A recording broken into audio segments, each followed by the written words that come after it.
நண்பர்களுக்கு வணக்கம். இன்னைக்கு நம்ம டிஸ்கஸ் பண்ண போற டாபிக் சைல்ட் அபியூஸ். நம்ம கூட சென்னையில பிரபலமான clinical psychologist doctor Vandana. Hi doctor. வணக்கம். வணக்கம், எப்படி இருக்கீங்க? ரொம்ப நல்லா இருக்கேன். சைல்ட் அபியூஸ் அப்படின்னாலே செக்ஸுவலான சைல்ட் அபியூஸ் தான் நமக்கு அதிகமாக தெரிஞ்சிருக்கும், நம்ம அப்படிதான் நினைக்கிறோம். அது மட்டும் தானா, இல்லை அதை பற்றி நிறைய வேற எதெல்லாம் நம்ம சைல்ட் அபியூஸ்ன்னு சொல்றோம்? அபியூஸ்ன்றது நம்ம பேசும்போது இல்லை நினைக்கும் போது நம்ம மனசுல முதல்ல வர்றது வந்து செக்ஷுவல் அபியூஸ் பற்றி தான். பட் செக்ஷுவல் அபியூஸ் மட்டும் அபியூஸ் கிடையாது. அபியூஸ்ன்றது பலவிதமான அபியூஸ் இருக்கு. அதில் வந்து முதல்ல ஃபிசிக்கல் அபியூஸ்னா குழந்தைங்களையோ பெரியவங்களையோ நம்ம வந்து ஏதாவது அவங்கள தாக்குறோம், அடிக்கிறோம், கில்றோம், இது பண்ணுறோம் அப்படின்னா அது physical abuse. Even emotional abuse இருக்குது. இமோஷனல் அபியூஸ்னால் அவங்கள வந்து திட்டுறது, நீ உதவக்கார, நீ எதுக்குமே லாயக்கு இல்லை, என்ன நீ வேஸ்ட்டு, உனக்கு எதுக்கு நான் செலவு பண்ணணும். ஒரு ஃபார் எக்ஸாம்பிள் பெண்களாக இருந்தால் உனக்கு எதுக்கு படிப்பு, உனக்கு எது இது அப்படி, இது வந்து ஒரு விதமான இமோஷனல். ஆமாம், அது வந்து இமோஷனல் அபியூஸ். இன்னொன்று வந்து நெக்லெக்ட், அதாவது அவங்களுக்கு எல்லாமே கொடுப்பாங்க பட் இருந்தாலும் அவங்கள வந்து முக்கியத்துவம் கொடுக்க மாட்டாங்க, அதுவும் கேர் எடுத்துக்க மாட்டாங்க, அதுவும் ஒரு விதமான அபியூஸ். பட் அந்த இதுல இது இது இது ரொம்ப எக்ஸ்ட்ரீமு, இது ரொம்ப கம்மின்னு சொல்ல முடியாது. ஏன்னா பெயின் தான். காயம் வந்து சின்ன காயமா இருந்தாலும் சரி, பெரிய காயமா இருந்தாலும் வலி வந்து ஒண்ணுதான். அதுலயுமே வந்து இந்த சைக்கலாஜிக்கல் பெயினுங்கிறது ஒண்ணுதான். நான் அடிக்கடி சொல்வேன், இப்போ என்கிட்ட ஒரு பேஷண்ட் வராங்க அப்படின்னா அவங்களுக்கு வந்து தலைவலி, உங்களுக்கு வயிறு வலினா ரெண்டுமே வலிதான். அதனால தலைவலி பெருசு, வயிறு வலி சின்னதுன்னு நம்ம சொல்ல முடியாது. ஸோ அந்த மாதிரி yes, any form of abuse வந்து டெஃபினெட்லி இஸ் ஹார்ம்ஃபுல். சைக்கலாஜிக்கலாக வந்து ரொம்ப ஹார்ம்ஃபுல். அதில் செக்ஷுவல் அபியூஸ் வந்து ரொம்ப வந்து இப்போ வந்து ரொம்ப காமனாக நடக்குது இது. அண்ட் நம்ம ரொம்ப தெரியப்படுத்துது. ரொம்ப காமனாக நடக்கிறதுன்றதை விட இப்போ ரொம்ப தெரிய வருது. அது ரொம்ப வந்து பப்ளிக்காக தெரிய வருது. எல்லாரும் நம்ம பேசுகிறோம், அதை பற்றியான ஒரு விழிப்புணர்வை உண்டு பண்ணணும் அப்படிங்கிறதுக்காக பேசும்போது அதை பற்றி வெளியில் வருது. பட் இது வந்து செக்ஷுவல் அபியூஸுங்கிறது ரொம்ப வருஷமாக, ஆண்டாண்டு காலமாக, நாங்கள் படிக்கிறதுக்கு முன்னாடி இன்னைக்கு சைக்காலஜியில் வந்து இது ரொம்ப முன்னாடியிலேருந்து நடந்துட்டு இருக்கு. பட் இப்போ வந்து ஆக்சசிபிலிட்டி அண்ட் அதுக்கான வாய்ப்பு வந்து ரொம்ப ஜாஸ்தியாக ஈஸியாக இருக்குது. அண்ட் இப்போ இது யாரெல்லாம் பண்ணுறாங்க, எதுக்கு பண்ணுறாங்க, எதுக்காக இப்போ ஜாஸ்தியாக இருக்குது அப்படிங்கிறது கூட நம்ம பார்க்கலாம். இப்போது வந்து நமக்கு இந்த சைல்ட் அபியூஸ் பொதுவாக நல்லா தெரிஞ்சவங்க யார் அந்த குழந்தைகள் நம்புறாங்களோ அவங்கள்ட்ட இருந்தால் அதிகமாக இந்த சைல்டு அபியூஸ் நடக்குது அப்படின்னு நம்ம பார்க்குறோம். அது எதனால் அப்படின்னு? சரி, அபியூஸ் பொதுவாக வந்து தெரிஞ்ச நபர்கள் மூலியமாக தான் நடக்கும். ஒரு நம்ம எல்லாரும் என்ன நினைக்கணும்னா வந்து ஸ்ட்ரேஞ்சர்ஸ் யாரையுமே வந்து அபியூஸ் பண்ண முடியாது. ஏன்னா அந்த குழந்தைக்கே வந்து இப்போ நம்ம சின்ஸ் நம்ம குழந்தைங்களை பற்றி பேசுறதுனால குழந்தையே வந்து ஒரு ஸ்ட்ரேஞ்சர் கிட்ட பேசணும், இல்லை ஸ்ட்ரேஞ்சர் ஆங்ஸைட்டின்னு இருக்குது. ஒரு சின்ன பிறந்த குழந்தை பார்த்தீங்கன்னா ஒரு 6 மாதம் வரைக்கும் தான் அது யாருக்கிட்டையுமே வராது, ரெக்கக்னிஷன் தெரியற வரைக்கும். அம்மான்னு தெரிஞ்ச உடனே, அம்மா வந்த உடனே அது சிரிப்பு அந்த மாதிரி இருக்கும். ஸோ அந்த மாதிரி சைக்காலஜிலேயே வந்து ஸ்ட்ரேஞ்சர் ஆங்ஸைட்டின்னு இருக்குது. அதாவது புது நபர், இவங்க எனக்கு தெரியாத நபர் அப்படின்ற ஒரு 6 மாதம் குழந்தை மேலே ஆன உடனே தெரியும். ஸோ அப்போ 3 வயசு 4 வயசு குழந்தைக்கு கண்டிப்பாக தெரியும் இவங்க வந்து அன்னோன் பர்சன், இவங்ககிட்ட நம்ம போகக்கூடாது அப்படின்னு. ஸோ அதனால ஸ்ட்ரேஞ்சர் மூலியமா எப்பவுமே நடக்காது. ஒரு பாயிண்ட் கிளியர். 2வது பாயிண்ட் வந்து சப்போஸ் ஒரு ஸ்ட்ரேஞ்சர் மூலியமாவே நடக்குது அப்படின்னா இவங்க ரெப்பிட்டேட்டிவா இவங்க கூட முதல்ல ஃப்ரெண்ட்லியா நடக்க ஆரம்பிப்பாங்க. அப்படி நடந்துதான் ஸ்ட்ரேஞ்சர் மூலியமா நடக்கும். யூஸ்வலி தெரிஞ்ச நபர்கள், இப்போ தெரிஞ்ச நபர்கள் அப்படின்னு நம்ம பார்த்தோம்னா ஃபர்ஸ்ட் குழந்தை இன்னைக்கு மேஜராக டைம் ஸ்பெண்ட் பண்ணுறது ஸ்கூலில். ஸோ மேபி ஸ்கூலில் நடக்கிறதுக்கான வாய்ப்பு இருக்குது. அதுக்கு நெக்ஸ்ட்டு வந்து நெய்பர்ஸ், பக்கத்து வீட்டுக்காரங்க. அதுக்கப்புறமா வந்து உங்களுக்கெல்லாம் சர்ப்ரைசிங்காக இருக்கலாம், sometimes even parental sexual abuse கூட நடக்கிறதுக்கான வாய்ப்பு இருக்குது. ஏன் அப்படின்னா சரி, நான் சொன்ன மாதிரி தெரிஞ்ச நபர்கள் தான். அண்ட் அந்த குழந்தை வந்து தெரிஞ்ச நபர்கிட்ட ரொம்ப இயல்பாக ஃப்ரெண்ட்லியாக இருக்கும். இப்போ ஒருத்தர் வந்து ஒரு குழந்தைய சார், இன்னொன்று முக்கியமான விஷயம், irrespective ஆஃப் த ஜெண்டர், நம்ம அபியூஸ்ன்னு நினைக்கும் போது பொதுவாக பெண்கள், பெண் குழந்தைகள் அப்படிதான் நினைக்கிறோமே தவிர இப்போ irrespective ஆஃப் த ஜெண்டர், ஆண்களுக்குமே இல்லை ஆண் குழந்தைங்களுக்குமே, ஏன்னா அது ஒரு தனி சப்ஜெக்ட், பீடியோஃபீலியா அப்படின்ற ஒரு சப்ஜெக்ட் இருக்கு. குழந்தைங்களை மட்டுமே வந்து அபியூஸ் பண்ணுவாங்க, அவங்க குழந்தைங்க கிட்ட மட்டுமே செக்ஷுவலி வந்து அபியூஸ் பண்ணுவாங்க அவங்க. ஸோ அப்போ அந்த மாதிரி irrespective ஆஃப் த ஜெண்டர், பெண்கள், ஆண்கள், ஆண் குழந்தைங்கள் இல்லாமல் 2 பேருக்கும் நடக்கிறது. இப்போ இதுல என்னன்னா, இப்போ ஒரு தெரிஞ்ச நபர் வந்து ஒரு குழந்தைக்கு சாக்லேட் கொடுக்குறாங்க, இல்ல அவங்கள தூக்கி மடி மேல உட்கார வைக்கிறாங்க, இல்ல கொஞ்சுறாங்க, இல்ல அவங்களுடைய பிரைவேட் பார்ட்ஸை டச் பண்ண வைக்கிறாங்க அப்படின்னா, ஸோ இப்போ வந்து இது கண்டிப்பா தெரிஞ்ச நபர் தான் பண்ண முடியும் இல்லையா? இது நான் சொன்னவங்க யாரா இருந்தாலும், நான் சொன்ன அந்த ஃபியூ மெம்பர்ஸ்ல யார் வேணாலும் இருக்கலாம். அதுல ரொம்ப ஸ்ட்ரேஞ்சா பேரண்ட்ஸாகவும் இருக்கலாம். அது பொதுவா அபியூஸ் எல்லாம் நடந்ததுன்னா நம்ம பேரண்ட்ஸ் கிட்ட தான் சொல்லுவோம், இது மாதிரி பண்றாங்க. ஆனா இந்த மாதிரி டைம்ல பேரண்ட்ஸே அபியூஸ் பண்றப்போ அந்த குழந்தைங்க யாருக்கிட்ட இதை பத்தி சொல்ல முடியும்? முதல்ல வந்து பேரண்ட்ஸ் அப்யூஸ் பண்றாங்க, சின்ஸ் நீங்க வந்து ரெப்பிட்டேட்டிவா பேரண்ட்ஸ்ன்னு சொல்லும்போது, ஒரு பேரண்ட்ஸ் அப்யூஸ் பண்றாங்க அப்படின்னா, இப்போ இந்த அப்யூஸ்ன்றது ஒரு விதமான சைக்கலாஜிக்கல் ப்ராப்ளம். இப்போ நார்மலாக இருக்கவங்க யாருமே அந்த மாதிரி பண்ண மாட்டாங்க. இப்போ அப்யூஸ் நம்ம குழந்தைங்க இல்லை, ஈவன் ஒரு ஆனிமல் அப்யூஸ் பண்ணுறது கூட அப்யூஸ் தான். துன்புறுத்துறது, பேசிக்லி இட்ஸ் துன்புறுத்துறது, அவங்களுக்கு ஹார்ம் உண்டு பண்ணுறது, பெயின் உண்டு பண்ணுறது. அப்படி இல்லைன்னா இவங்க ப்ளஷர் கெயின் பண்ணுறது. ஓகே, ஸோ அப்படி இருக்கும்போது ஒரு ஒரு ஒரு பேரண்ட்டே இந்த மாதிரி பண்ணுறாங்க அப்படின்னா அப்போ அவங்களுக்கு எதுவும் சைக்கலாஜிக்கல் ப்ராப்ளம் இருக்குன்னு தான். ஓகே, பேரண்ட்ஸ்க்கே அந்த மாதிரி. Yes, definitely. யாருமே வந்து நார்மலான இண்டிவிஜுவல்ஸ், நார்மல்னு நான் சொல்றது எப்படி டிஃபைன் பண்ணலான்னா, ஒரு ப்ராப்பர் திங்கிங் இருக்கிறவங்க, ஒரு ப்ராப்பரா எது தப்பு எது சரின்றது முடிவு பண்ணி அந்த கான்சிக்வன்சஸை யோசிச்சு பண்றவங்களுக்கு அது நாங்கள் வந்து தாட் டிஸ்டர்பன்ஸ் அப்படின்னும். ஸோ அவங்களுக்குள்ள அந்த தாட் டிஸ்டர்பன்ஸ் இருந்தாதான் இந்த மாதிரியான ஒரு விஷயங்கள் செய்யலாம். அவங்க கூட செல்ஃப் கண்ட்ரோல் இல்லாமல் இருக்கலாம், இல்லை அவங்களுடைய ப்ளஷர் அவங்களுக்கு ரொம்ப ஜாஸ்தியாக இருக்கலாம். ஸோ அப்போது பேரண்ட்ஸ் வந்து நான் குழந்தைன்றது தெரியாமல் கூட வந்து அந்த மாதிரியான விஷயத்துக்கு ஈடுபடலாம். அப்போது அண்டர்லைங் பாயிண்ட் என்ன அப்படின்னா அவங்களுக்கு மேபி சைக்கலாஜிக்கல் ப்ராப்ளம் இருக்கலாம். இப்போ சைக்கலாஜிக்கல் ப்ராப்ளம் இருக்கிற பேரண்ட் வந்து கண்டிப்பாக அவேர்னஸ் கொடுக்க முடியாது இல்லைங்களா? இப்போ குழந்தைக்கு வந்து இது தப்பு இது சரின்னு சொல்லி கொடுக்கறது, இப்போ நம்ம நார்மலாக பேசுறது குட் டச் பேட் டச், இல்லை உன்னை வந்து யாருன்னா ஸ்ட்ரேஞ்சர் கிட்ட நீ பேசக்கூடாது, ஸ்ட்ரேஞ்சர் ஏதாவது கொடுத்தா வாங்கக்கூடாது, இப்படிதான் நம்ம சொல்கிறோமே தவிர உன்னுடைய வந்து ப்ரைவேட் பார்ட்ஸையோ இல்லை உன்னை உட்கார வச்சு அன்கம்ஃபர்டபுள் சிச்சுவேஷன் மாதிரி உன்னை உண்டு பண்ணுறாங்க, இல்லை உன்னை டச் பண்ணுறாங்க, இல்லை உன்னை டச் பண்ண வைக்கிறாங்க அப்படிங்கிறத நம்ம வந்து குழந்தைகளுக்கு எஜுகேட் பண்ணுறதுக்கு பேரண்ட்ஸ் தான். அப்போ பேரண்ட்ஸ் இந்த மாதிரி இருக்காங்க அப்படின்னா அப்போ the next role goes to the school இந்த ஸ்கூல் டீச்சர்ஸ் இல்லைங்களா? ஏன்னா இப்போ வந்து சின்ன குழந்தைங்களுக்கு வந்து ரொம்ப பேசிக்கான இது விஷயம். இப்போ நம்ம ஏபிசிடி கலர்ஸ் கான்செப்ட்ஸ் நம்பர்ஸை தாண்டி definitely I think a good teacher should teach this also. அது நம்ம எப்படி ஸ்டார்ட் பண்ணலாம்னா ஹைஜீன் மூலியமா நம்ம ஸ்டார்ட் பண்ணலாம். இன்னைக்கு குளிச்சிங்களா, இன்னைக்கு நீங்கள் நேல் கட் பண்ணீங்களா, இன்னைக்கு நீங்கள் வந்து ஷூ சாக்ஸ் கரெக்டாக போட்டிங்களா, இன்னைக்கு உங்களை யார் குளிப்பாட்டினாங்க அப்படிங்கிற மாதிரி கிராஜுவலாக அந்த டாபிக் எடுத்துகிட்டு போய் ஒரு டீச்சர் வந்து ரொம்ப டைம் இல்லை, ஒரு 10 minutes பர் டே வந்து இதை பற்றியான ஒரு அவேர்னஸ் கொடுத்தாங்கன்னா மேபி இந்த குழந்தை வந்து வீட்டில் இந்த மாதிரி ஏதாவது ஃபேஸ் பண்ணுது அப்படின்னா teacher might be the life saver for the child. சொன்ன மாதிரி இப்போ குழந்தைங்க வந்து பிசிக்கலா அந்த மாதிரி ஏதாவது அபியூஸ் நடந்திருந்தது அப்படின்னா காயங்கள் இருக்கும், நம்மளால பார்க்க முடியும், வலிச்சா அழுகிற குழந்தைகளை பார்க்க முடியும்.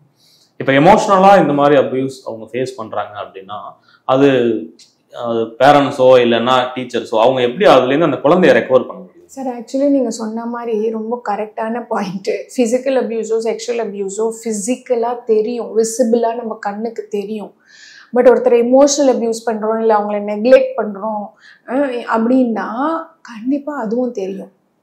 அதை பார்க்குற அளவுக்கு நம்ம கண்களுக்கு இருக்கான்றது நம்ம பார்க்கணும். ஏன்னா ஒருத்தர் வந்து இயல்பாக சந்தோஷமாக இருக்காங்களா, நார்மலாக இருக்காங்களா, இப்போ நான் அவங்கள கூட தான் ரொம்ப வருஷம் கழித்து பார்க்குறேன், நீங்கள் என்னை ரொம்ப வருஷம் கழித்து பார்க்கும்போது நான் ஹாப்பியாக இருக்கேன்னா இல்லையான்னு நீங்கள் என்னை பார்த்த உடனே தெரிஞ்சுக்கலாம், நீங்கள் ஹாப்பியாக இருக்கீங்களான்னு பார்த்த உடனே தெரிஞ்சுக்கலாம். இரஸ்பெக்டிவ் இன்னைக்கு நம்ம மாஸ்க் டிப்ரெஷன் இருக்கு, எல்லாருக்கும் பிரச்சனை இருக்கு, அதை நம்ம வந்து ஓப்பனாக காமிக்க மாட்டோம். பட் கூடவே இருக்கிறவங்க, அதாவது இந்த பேரண்ட்டோ இல்லை டீச்சரோ வந்து கூடவே இருக்கிறவங்க ஒரு சைல்டுக்கு இந்த மாதிரியான ஒரு emotional abuse, say for example let's take one example, இப்போ டீச்சர் எடுத்துக்கலாம். கிளாஸில் அந்த குழந்தைய இன் ஃப்ரண்ட் ஆஃப் எவ்ரிபடி ஏதோ அந்த குழந்தை கேட்டுதுன்னு சொல்லிட்டு அவங்கள வந்து டீஸ் பண்ணணுன்ற நோக்கத்தில் இல்லை, பட் டீச்சர் ஏதோ சொல்லிடுறாங்க, அதுவே ஒரு ஃபார்ம் ஆஃப் இமோஷனல் அப்யூஸு. அந்த குழந்தைக்கு அது ஹர்ட் ஆகிடுச்சா அப்படின்னு அந்த குழந்தையோட பிஹேவியர் பார்த்த உடனே நமக்கு தெரியும். அந்த குழந்தையோட மூஞ்சி சுருங்கும், ஓகே, ஒரு மாதிரி அப்செட் ஆகிடும், திடீர்னு குவாய்ட்டாக இருக்கும், மிங்கிள் ஆகாது யார்கிட்டையுமே, நெக்ஸ்ட் டே கூட வந்து அது இயல்பாக ஹாப்பியாக இருக்காது. இப்போ வீட்டில் இந்த மாதிரி அந்த குழந்தை இந்த மாதிரி ஸ்கூலில் ஏதாவது நடந்ததுன்னா இப்போ பேரண்ட்ஸ் ரொம்ப ஃப்ரெண்ட்லியாக இருக்காங்க, இல்லை அவைலபிளாக இருக்காங்க. இன்னைக்கு அவைலபிலிட்டி ரொம்ப இம்பார்ட்டண்ட். 2 பேரும் ஒர்க் பண்ணுறாங்க, ஃபாஸ்ட் பேஸில் போயிட்டு வராங்க, ஈவினிங் வராங்க, யாரையும் ப்ளேம் பண்ண முடியாது. ஏன்னா நானே என்னோட கிளினிக்கில் நிறைய பேரண்ட்ஸை பார்க்கும்போது 2 பேரும் இன்னைக்கு ரொம்ப தூரம் இந்த பார்ட் ஆஃப் த சிட்டிலேருந்து அந்த பார்ட் ஆஃப் த சிட்டி வரைக்கும் ட்ராவல் பண்ணிட்டு வராங்க. ஸோ இப்போ அவங்களுக்கும் அவங்களோட பர்சனல் விஷயம், அவங்களோட ஹெல்த் விஷயம் இருக்கும்போது மேபி அவங்க குழந்தைய நெக்லெக்ட் பண்ணுறதுக்கான வாய்ப்பு இருக்கும், which may not be unconscious அவங்க. பட் நம்ம குழந்தைகிட்ட ரெப்பிட்டேட்டிவாக ஒரு சேஞ்ச் பிஹேவியர் பார்க்குறோம், சைலன்ஸை நோட் பண்ணுறோம், இல்லை சைலன்ஸை தாண்டி இயல்பாக ஜாஸ்தி பேச ஆரம்பிக்குது குழந்தை, ஒரு சேஞ்ச் அப்நார்மல்னே சொல்ல வேண்டாம், அது ஒரு சேஞ்ச் பிஹேவியர் நோட்டீஸ் பண்ணுறோம்னாலே அந்த குழந்தைக்கு ஏதோ இருக்குது. அப்போ அந்த சிக்னலை நம்ம எடுத்து அந்த குழந்தைகிட்ட உட்கார்ந்து பேசி என்ன பிரச்சனைன்றது நம்ம தெரிஞ்சுக்கணும். அந்த இந்த மாதிரி நெக்லெக்ட் பண்ணக்கூடிய குழந்தைகள் அவங்க வளர்ந்து பெரியவங்கள ஆனதுக்கு அப்புறமும் அவங்க அதே மாதிரி ஒரு நான் படித்தேன் இந்த மாதிரி செல்ஃப் கான்ஃபிடென்ஸ்லாம் இல்லாமல் இருப்பாங்க, அதோட பாதிப்புகள் அவங்களுக்கு வளர்ந்ததுக்கு அப்புறமும் இருக்கும் அப்படின்னு அவங்கெல்லாம் அவங்களாவே ரெக்கவர் ஆயிடுவாங்களா, இல்லை அவங்களுக்கான சப்போர்ட் தேவை இருக்குமா? இப்போ நீங்கள் செல்ஃப் கான்ஃபிடென்ஸ் பற்றி தான் பேசுகிறீங்க. நான் இன்னும் ரொம்ப ஒரு முக்கியமான விஷயத்தை பற்றி சொல்ல போகிறேன். இந்த மாதிரி ஒரு செக்ஷுவலி அப்யூஸ் ஆன குழந்தைங்களுக்கு நாளைக்கு வந்து மேரேஜ்லேயும் செக்ஷுவல் ஆஸ்பெக்ட்ஸ்லேயும் அவங்களுக்கு வந்து ப்ராப்ளம் வரலாம், செக்ஷுவல் இன்டிமெசிலையும் அவங்களுக்கு ப்ராப்ளம் வரலாம். அது நிறைய பேருக்கு வந்திருக்கு. ஸோ அதனால் உங்களுடைய 2வது கேள்வி, அவங்க இயல்பாகவே இதுலேருந்து வெளியில் வந்துடுவாங்களா அப்படின்றதுக்கான ஆன்சர் என்ன அப்படின்னா, அது டிபெண்ட்ஸ் அவங்களுக்கு எத்தனை வாட்டி நடந்திருக்கு, எவ்வளோ வந்து டீப்பாக அது அவங்கள அஃபெக்ட் பண்ணியிருக்கிறது அப்படின்னு. இன்றைக்கி வந்து நார்மலாக உரசுறது, டச் பண்ணுறது, இன்அப்ராப்ரியேட் பிளேஸில் டச் பண்ணுறது எல்லாமே எல்லாருக்கும் நடக்கிறது தான். அது ஆஃபீஸில் ஹராஸ்மெண்ட்டாக இருக்கலாம், ஸ்கூலில் ஹராஸ்மெண்ட் இருக்கலாம், பஸ்ஸில் போகும்போது இருக்கலாம், என்ன ஒன்றாலும் எனி கைண்ட் ஆஃப் அப்யூஸாக இருக்கலாம். பட் வந்து அந்த குழந்தைக்கு ஒரு ஸ்ட்ராங் பர்சனாலிட்டி இருக்குது அண்ட் ஸ்ட்ராங் இமோஷனல் சப்போர்ட் இருக்குது அப்படின்னா அந்த குழந்தை இயல்பாக வெளியில் வரலாம். ஏன்னா அது போய் ரிப்போர்ட் பண்ணும், அதுக்கான ஆக்ஷன் நம்ம எடுப்போம், இல்லை அந்த குழந்தையே வந்து கொஞ்சம் எக்ஸ்ப்ரெசிவாக நோ சொல்லும், இல்லை அவாய்ட் பண்ண ஆரம்பிக்கும். பட் ஒரு குழந்தை சப்மிசிவாக இருக்குது, ரொம்ப குவாய்ட்டாக இருக்குது அண்ட் அதை வந்து அட்வான்டேஜ் எடுத்து ரெப்பிட்டேட்டிவாக நடக்குது இந்த விஷயம் அப்படின்னா அப்போது அந்த குழந்தைகளுக்கு இது வந்து ஒரு ஸ்மால் ட்ராமா மாதிரி ஆகிடும். இது புரியுதுங்களா? ஒரு ஸ்மால் ட்ராமா. இன்னைக்கு எல்லா விதமான சைக்கலாஜிக்கல் ப்ராப்ளத்துக்கு ஏன் வந்து இவ்வளோ லாங் டேர்ம் அவங்களுக்கு டைம் எடுக்கிறோம், நாங்கள் ட்ரீட்மெண்ட் வந்து லாங் டேர்மாக இருக்குது, இல்லை மெடிக்கேஷன் ட்ரீட்மெண்ட்டும் வந்து ஏன் அவங்க போகிறாங்கன்னா, சின்ன ட்ராமாவாக இருக்கும் போது அதை அட்ரெஸ் பண்ணாமல் அதை அப்படியே நம்ம சப்ரெஸ் பண்ணி வைக்கும் போது ஒரு பெரிய ட்ராமாவாக ஆகி நாளைக்கு அது ஒரு சைக்கலாஜிக்கல் ப்ராப்ளமாக அது வெளியில் வரலாம். ஸோ எஸ்பெஷலி இந்த மாதிரி செக்ஷுவல் அப்யூஸ் பண்ண குழந்தைங்களுக்கோ இல்லை நபருக்கோ வந்து கண்டிப்பாக அவங்க வந்து சைக்கலாஜிக்கல் ஹெல்ப் எடுக்கலை அப்படின்னா நான் சொன்ன மாதிரி இன்னைக்கு வந்து நிறைய விதமான பதட்ட சம்மந்தப்பட்ட நோய்கள் எல்லாமே வந்து அதுக்கு ஒரு பின்னணி, இது ஒரு காரணம், இது மட்டுமே நான் சொல்ல, இது ஒரு காரணமாக இருக்கலாம். ஸோ அதனால் அவங்க ஸ்மால் ட்ராமாவாக இருக்குது, ரெப்படேட்டிவாக நடக்கலை அண்ட் பேரண்ட்ஸ் அண்ட் டீச்சர்ஸ் வந்து அவங்களுக்கு ஒரு ப்ரொடெக்டிவ் ஃபேக்டராக இருக்காங்க, இல்லை அந்த குழந்தையே அதுக்கு ப்ரொடெக்டிவாக இருக்குது அப்படின்னா ஃபைன். பட் இல்லை அப்படின்னா best to seek help and then அதை வந்து அப்போவே அந்த குழந்தைக்கு கான்ஃபிடென்ஸ் கெயின் பண்ணி. ஏன்னா இதில் நிறைய என்ன வரும்னா குற்ற உணர்ச்சி வரும், நான் தான் ஏதோ தப்பு பண்ணிட்டேன், எனக்கு தான் இந்த மாதிரி நடக்குது அப்படின்னு. அப்யூஸில் ரொம்ப காமனாக வர்றது குற்ற உணர்ச்சி. அந்த குற்ற உணர்ச்சி இது உன்னால கிடையாது அப்படிங்கிறது சரிப்படுத்தணும். அதை சரிப்படுத்தணும்னா அந்த குழந்தையோட லைஃப் வந்து கொஞ்சம் நார்மலாக லீட் பண்ண முடியும். பொதுவாக நீங்கள் அந்த மாதிரி ஹெல்ப் தேவைப்படுற இடங்கள்ல நீங்கள் நிறையா ஹெல்ப் பண்ணியிருப்பீங்க, நீங்கள் அட்வைஸும் பண்ணியிருப்பீங்க, கன்சல்ட் பண்ணியிருப்பீங்க. ஸோ அந்த மாதிரி நீங்கள் பார்த்த ஏதாவது உங்களுடைய அனுபவத்தை? ஜென்ரல் சைக்கலாஜிக்கல் ப்ராப்ளம்ஸ்க்கு வரவங்களே வந்து நாங்கள் ஹிஸ்ட்ரின்னு எடுப்போம். ஃபஸ்ட்டு செஷனில் 1 மணி நேரம் அவங்கக்கிட்ட உட்காந்து பேசி உங்களோட கரண்ட் பிரச்சனை, கரண்ட் கம்ப்ளைண்ட்ஸ் மட்டும் இல்லாமல் ரைட் ஃப்ரம் த சைல்ட்ஹுட்லேருந்து அவங்களுக்கு என்னென்ன நடந்தது, அவங்க ஸ்கூல் எங்கே படித்தாங்க, அவங்க காலேஜ் எங்கே படித்தாங்க, அவங்க எங்கே வேலை பார்த்தாங்க, அவங்க வீட்டில் யார் யார் இருந்தாங்கன்னு சொல்லி இந்த மாதிரி எல்லா ஹிஸ்ட்ரியும் நாங்கள் கேட்கும் போது ஸ்லோலி சில பேர் ஃபஸ்ட்டு செஷனில் சொல்லுவாங்க, சில பேர் ஃபஸ்ட் செஷனில் சொல்ல மாட்டாங்க. பட் பின்னணி ஏதாவது ஒரு ஃபார்ம் ஆஃப் அப்யூஸ் இருக்கும். நான் சொன்ன மாதிரி டெஃபினெட்லி செக்ஷுவல் அப்யூஸ் இருக்கணும்னு அவசியம் இல்லை. இப்போ நான் உங்களை நெக்லெக்ட் பண்ணுறேன், உங்களை வேர்பலாக அப்யூஸ் பண்ணுறேன், உங்களை இமோஷனலாக அப்யூஸ் பண்ணுறேன்னா அதனாலே அவங்க செல்ஃப் கான்ஃபிடென்ஸ் லோவாக இருக்கும், அவங்க செல்ஃப் எஸ்டீம் லோவாக இருக்கும். ஸோ அதனால் இப்போ அவங்க வேலையில் அவங்களால நார்மலாக பேச முடியாது, இல்லை அவங்களுக்கு ஒரு தாழ்வு மனப்பான்மை இருக்கும், அதனால் அவங்களுக்கு மனசோர்வு பிரச்சனைகள்லாம் வரும். ஸோ அந்த மாதிரி நிறைய பேரை நாங்கள் சரி பண்ணியிருக்கோம். பட் இந்த மெயினாக செக்ஷுவல் அப்யூஸ்ன்னு வரும்போது இது டெஃபினெட்லி வேறு விதமாக, ஏன்னா இது லீகலி ஹேண்டில் பண்ணணும். கரெக்ட், இப்போ நடந்துட்டு இருக்கு அப்படின்னா இப்போ நாங்கள் இதை லீகலாக we will take it and then we will do it. Sometimes நிறைய பேர் அதை ஓப்பன் ஆக பண்ணக்கூடாது, ஸ்டிக்மா இருக்குது அப்படின்ற பட்சத்தில் we try to tell them. ஏன்னா நான் இங்கே ஒரு முக்கியமான பாயிண்ட் குறிப்பிட்றது என்னென்னா, நம்ம எல்லாரும் அந்த குழந்தை பற்றி தான் பேசுகிறோம். அந்த செக்ஷுவல் அப்யூஸ் பண்ணுற நபர் அவருக்கு ப்ராப்ளம் இருக்குதுன்னு நான் சொல்லிட்டேன். அவருன்றது நான் குறிப்பிட்டு சொல்ல, அவராக இருக்கலாம், அவங்களாகவும் இருக்கலாம், irrespective of the gender.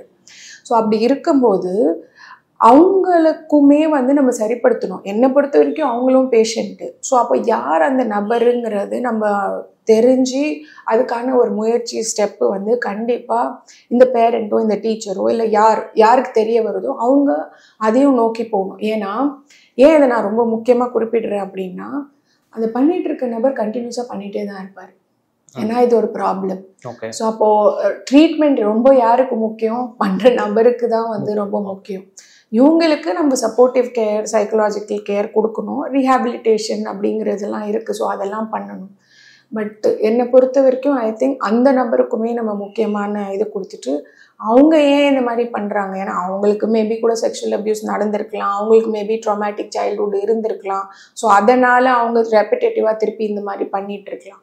So எல்லாத்துக்குமே ஒரு சைக்கிளிக்காக இல்லாமல் ஒரு முற்றுப்புள்ளி கொடுத்து ட்ரீட்மெண்ட் கொடுத்து நம்ம ஸ்டாப் பண்ண முடியும். ஓகே, இந்த மாதிரி இருக்கக்கூடிய குழந்தைகளுக்கு ப்ரிவென்ஷனாக என்ன பண்ணலாமா சார்? இப்போ நிறைய நம்ம இதை பற்றி பேசணும். ஃபர்ஸ்ட் பாயிண்ட்டு, ஏன்னா பேச தான் ஒரு விஷயத்துக்கு தெளிவு கிடைக்கும், அதுக்கான விழிப்புணர்வு நம்ம கொடுப்போம். அண்டு இந்த மாதிரி நடந்தால் என்ன பண்ணணும், எங்கே போகணும், என்ன ஹெல்ப் எடுக்கணும் அப்படிங்கிறது ஃபர்ஸ்ட் பாயிண்ட். ஸோ அப்போ அதுக்கானது ஃபர்ஸ்ட் பாயிண்ட் எஜுகேட்டிவ் அவேர்னஸ் நம்ம நிறைய பண்ணணும். ஏன்னா நம்ம பேசிக்கிற சமயத்தில் எப்படி சூசைட் இன்னைக்கு 40 செகண்ட்ஸுக்கு ஒரு வாட்டி நடக்குதோ அந்த மாதிரி செக்ஷுவல் அப்யூஸ் கூட நடந்துட்டு தான் இருக்குது இல்லைங்களா? ஸோ அதை நம்ம இம்மீடியட்டாக ஸ்டாப் பண்ண முடியாது. பட் நம்மளோட நோக்கம் என்னவா இருக்கணும்னா அதை குறைக்கணும் அப்படின்ற ஒரு நோக்கம் இருக்கணும். அப்போ குறைக்கணும்னா இதை பற்றி நம்ம ரெப்பிட்டேட்டிவாக பேசிகிட்டு இருக்கணும். பேசிட்டு இதுக்கான ஒரு அவேர்னஸை உண்டு பண்ணணும். ஸோ இந்த அவேர்னஸ் என்னை பொறுத்த வரைக்கும் it starts with parents. Okay, parents and then the main responsibility is teachers. அதை நான் உங்களுக்கு இனிஷியலி சொல்லிட்டேன், கேஜிலேருந்தே நம்ம ஸ்டார்ட் பண்ணணும். இப்போ இன்னைக்கு செக்ஷுவல் எஜுகேஷன் அப்படின்னா நம்ம 7th ஸ்டாண்டர்ட் 8th ஸ்டாண்டர்ட் கிட்ஸுக்கு தான் நினைக்கிறோம், அப்போ தான் ஸ்டார்ட் பண்ணுறோம் லைஃப் ஸ்கில்ஸ்ன்னு ஒரு ப்ரோக்ராம். பட் ஐ திங்க் இந்த மாதிரியான ஒரு விஷயங்கள் I think right from the kindergarten and ஸ்கூலிங்லேருந்தே அவங்களுக்கு அதை ஸ்டார்ட் பண்ணோம். இப்போ பேசிக்காக நிறைய விஷயங்கள் இருக்குது, எது செஞ்சால் தப்பு, எது செஞ்சால் தப்பு இல்லை அப்படிங்கிறது குழந்தைங்க நம்ம சொல்லி கொடுக்குறோம். ஸோ இன்றைக்கி குழந்தைங்களும் ரொம்ப ஷார்ப் இன்டெலெக்சுவலி. நீங்கள் ஒரு மொபைல் கொடுத்தா நம்மளுக்கு தெரியாத விஷயத்துக்கு அவங்க பண்ணுறாங்க. ஸோ அதனால் அவங்கக்கிட்ட அவங்க லாங்குவேஜில் ப்ளேவே மெத்தடில் நம்ம எஜுகேட்டிவ் அவேர்னஸ் பண்ணணும். ஸோ அது பண்ணணும். செகண்ட் சப்போஸ் இந்த மாதிரி ஒன்று நடந்தாலும் அது உன்னோடைய தப்பு இல்லை, நீ அம்மா கிட்டேயோ இல்லை உனக்கு தெரிஞ்ச உனக்கு கம்ஃபர்டபுளாக இருக்கிற நபர்கிட்ட நீ இம்மீடியட்லி சொல்லலாம் அப்படிங்கிறது சொல்லணும். அப்புறம் 1098ன்னு சைல்டு ஹெல்ப்லைனே ஒன்று இருக்குது இல்லைங்களா? ஸோ அது அந்த குழந்தைக்கு அவேர்னஸ் கொடுக்கணும், இந்த மாதிரி நீ பண்ணலாம் அப்படிங்கிறது கொடுக்கணும். இந்த மாதிரியான சில விஷயங்கள் நம்ம பண்ணோம் அப்படின்னா ஐ திங்க் நான் சொன்ன மாதிரி போக போக நம்ம நிறைய பேச டெஃபினெட்லி இதை குறைக்கிறதுக்கான வாய்ப்பு இருக்குது. அண்டு நம்ம ட்ரீட்மெண்ட்டும் பண்ண போகிறோம். நான் சொன்ன ட்ரீட்மெண்ட்டுங்கிறது 2 பேருக்குமே. ஸோ 2 பேருக்குமே பண்ணும்போது ஆப்வியஸ்லி அதோட இன்டென்சிட்டி, ஃப்ரீக்வன்சி கண்டிப்பாக குறையும். Thank you doctor. தேங்க்யூங்க.